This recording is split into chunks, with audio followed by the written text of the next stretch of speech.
So we're near the end of our journey, so we're going to sit down now and we're going to do our best times on the PCT, worst times on the PCT, and things we've learned. Right, okay, we are literally how many miles from Canada? 7.7. 7.7 from Canada. Worst, best times on the whole of PCT. Yeah, and what you've learned. And what we've learned. So who's going first? Want me to go first? Go on, Damo. Right, so worst time on the PCT. There's a joke that I said. I'll say it for you.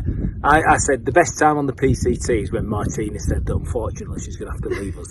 The worst time is when she changed her mind. Right, that was a joke. Martina's not spoke to me since. But I think the worst time, it was about that time, but the worst time was when we went up, or we tried to get up Mount Whitney. And the video doesn't do it justice, but to be honest, it was really dangerous and we nearly died. And we were up there and we were a bit silly and we made stupid decisions and it could have all gone wrong for any of us, which would have been really, really, really terrible.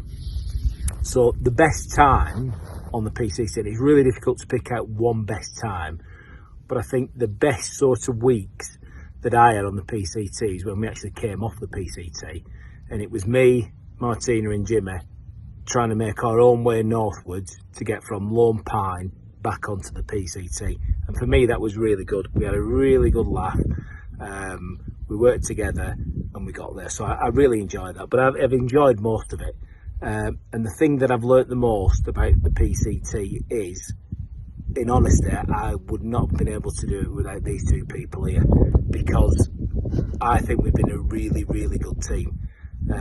You know, me and Jimmy set out on this journey together. Martina jumped in more or less straight away, but she has been the glue really that's held us together. You know, we've all got our own skills, we've all got our own abilities, but Martina is always full of the joys of the world, and I couldn't have done it without Jimmy, and I couldn't have done it without Martina.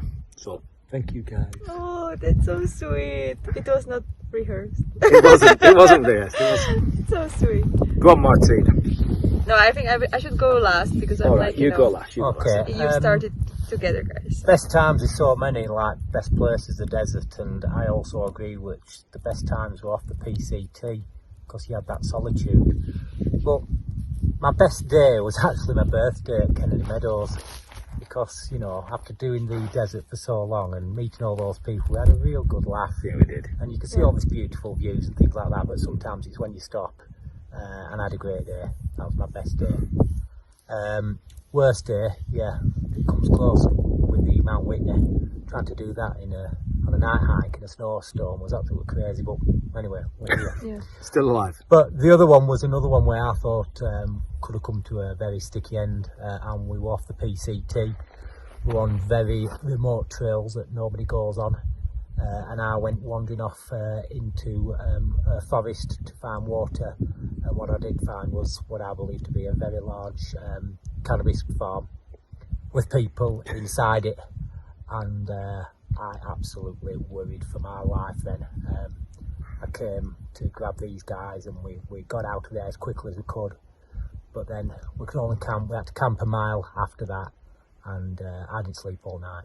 That was one of my worst and worrying times. And there was a gunshot PCT. as well in the middle of the night. Yeah. Well, there's laws we can tell you about in relation to that day, and it was just strange.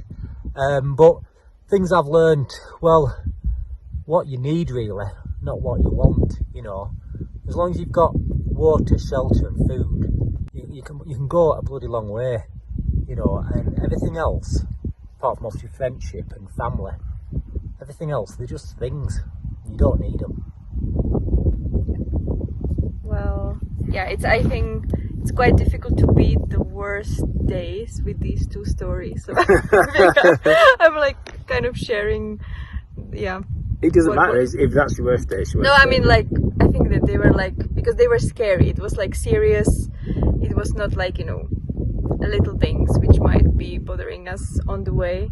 The best days, I think the beauty of the whole journey is like I'm like not willing to pick one day in particular, because I was consciously and unconsciously trying to like find at least one little thing in every single day, which I think is also like a mental exercise which keeps you going.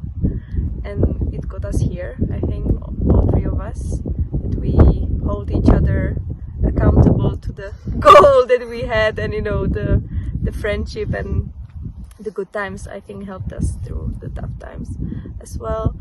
And what I've learned, I think we all learned many things, but it's not about the views, surprisingly, at the end of the day, but it's about the people. It's about what we've learned about ourselves, about our other people, about our families, friendships at home, and I think it changed us. And I hope that, you know, we will remember until the end. No, we will just remember what we've learned, and also that the mind can be much stronger than the body sometimes, most of the time actually. So it's also not to be forgotten and not to be taken for granted, that if we have a dream, there is always a path to it. Look at that. Yeah, I know exactly what you mean. It's a mental game. Yeah. Not physical. And I think the last few weeks it was mostly the mental game, not really about like physical.